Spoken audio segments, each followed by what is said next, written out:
Pour finir, c'est une note un petit peu optimiste d'une certaine manière, c'est que quand on discute des combats, quand on discute de mobilisation générale, il faut quand même reconnaître que l'année 2011, ça a été plutôt un bon millésime.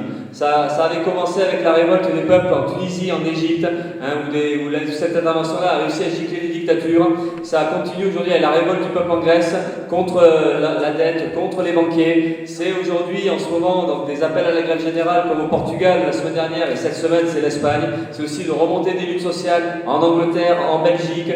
Il y a le mouvement des indignés qui existe aussi et qui est très important aux États-Unis. Il y a des conflits sociaux, des grèves en Asie, notamment en Chine, en Inde. Voilà, je ne dis pas que la révolution c'est pour demain, mais ce qu'on voit aujourd'hui, c'est qu'il y a une remontée des luttes sociales, c'est que la crise du capitalisme, elle provoque des colères, elle provoque des luttes, et l'avenir, forcément, ça sera la convergence de toutes ces luttes-là. Il faut absolument qu'on arrive à discuter ça ensemble, de poser le problème de cette perspective-là d'avenir. C'est l'internationalisme, c'est la lutte de tous les opprimés de la planète entière contre le capitalisme.